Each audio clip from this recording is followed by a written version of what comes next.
എൻ്റെ Ham radio സ്റ്റേഷന് ഒരു off grid power supply ഉണ്ടാക്കാനായിട്ട് ഞാനൊരു 180 വാട്ടിൻ്റെ മോണോപെർക്ക് സോളാർ പാനൽ വാങ്ങിച്ചു. മോണോപെർക്ക് എന്ന് പറഞ്ഞാൽ monocrystalline passivated emitter and rear cell solar panel. അതിൻ്റെ കൂടെ ഈ ചാർജ് കൺട്രോളർ വാങ്ങിച്ചു. പിന്നെ ഒരു 12 volt 65 AH sealed lead acid ബാറ്ററിയും വാങ്ങിച്ചു.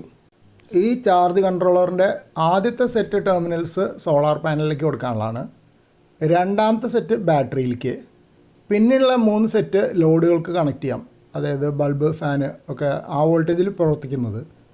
പോസിറ്റീവും നെഗറ്റീവും ടെർമിനൽ വേറെ വേറെ മാർക്ക് ചെയ്തിട്ടുണ്ട്. ഓരോ പോർട്ടിൻ്റെ അടുത്തും അതിൻ്റെ ചിത്രവും ഉണ്ട്. അപ്പോൾ നമ്മുടെ മനസ്സിലൊരു ചോദ്യം വരും, എന്തിനാണ് ഈ ചാർജ് കൺട്രോളർ? സോളാർ പാനലിൽ നിന്ന് നേരിട്ട് ബാറ്ററിയിലേക്ക് കൊടുത്താൽ പോരെ? അതിൻ്റെ പ്രശ്നം എന്ന് വെച്ചാൽ ബാറ്ററി ചാർജ് ചെയ്യാൻ ഒരു കൃത്യമായ വോൾട്ടേജ് വേണം. അതേസമയത്ത് സോളാർ പാനലിൽ നിന്ന് വരുന്ന വോൾട്ടേജ് നല്ല വെയിലുള്ളപ്പോൾ 12 വോൾട്ടിൻ്റെ പാനൽ വേണമെങ്കിൽ 19 വോൾട്ടോ അതിലും കൂടുതലൊക്കെ വരുന്നതാണ് പറയണേ. പിന്നെ വെയിൽ കുറയുമ്പോൾ താന്നും പോകും. അപ്പോൾ ഈ കൺട്രോളറിൻ്റെ ജോലി എന്ന് പറഞ്ഞാൽ അതിൽ നിന്ന് വരുന്ന സോളാർ പാനലിൽ നിന്ന് വരുന്ന വൈദ്യുതി അതിൻ്റെ വോൾട്ടേജ് കൺട്രോൾ ചെയ്ത് ഒരു സ്റ്റഡി സ്റ്റേറ്റിൽ നമുക്ക് ബാറ്ററിയിലേക്ക് കൊടുക്കണം. അല്ലെങ്കിൽ ബാറ്ററി കേടായി പോകാനുള്ള സാധ്യത വളരെ കൂടുതലാണ്. ഇത് സോളാർ ചാർജ് കൺട്രോളറിൻ്റെ ഒരു സ്റ്റിൽ ഇമേജാണ്. ഇതിൽ ചിത്രങ്ങൾ വളരെ നന്നായിട്ട് കാണാൻ പറ്റും. പിന്നെ ദ്വാരങ്ങളിൽ സ്ക്രൂകൾ കാണാം. ആ സ്ക്രൂ ലൂസാക്കിയിട്ട് വേണം അതിൻ്റെ തൊട്ട് സൈഡിലുള്ള കണക്ടറുകൾ ഫിറ്റ് ചെയ്യാൻ വേണ്ടിയിട്ട്. ഈ ചാർജ് കൺട്രോളറിൻ്റെ ബാക്കിൽ 2 ജമ്പറുകൾ ഒട്ടിച്ച് വെച്ചിട്ടുണ്ട്. ഇതെന്തിനാന്ന് നോക്കുമ്പോൾ ഡസ്ക് ഡോൺ മോഡും SMF ചാർജിങ് മോഡും എനേബിൾ ചെയ്യാൻ വേണ്ടിയിട്ടുള്ളതാണ്.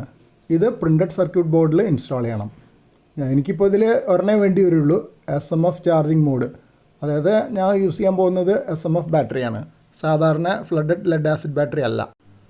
ചാർജറിൻ്റെ ക്യാബിനറ്റ് തുറക്കണമെങ്കിൽ 4 ക്ലിപ്പ് പോലുള്ളതുണ്ട്.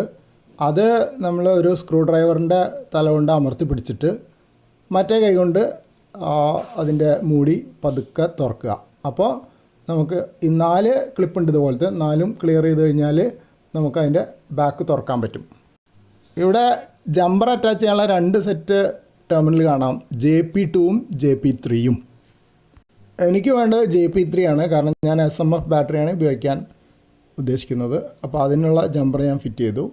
പിന്നെ JP2 ടെർമിനൽ അതിൻ്റെ സൈഡിൽ അവിടെ കാണാം, അതിൻ്റെ 2 കുറ്റി പോലെ കണക്ഷൻ കാണാം. ഈ സോളാർ ചാർജ് കൺട്രോളറിൽ നിന്ന് നേരിട്ട് മൊബൈൽ ഫോൺ ചാർജ് ചെയ്യാനുള്ള ഒരു USB പോർട്ടും കൂടെ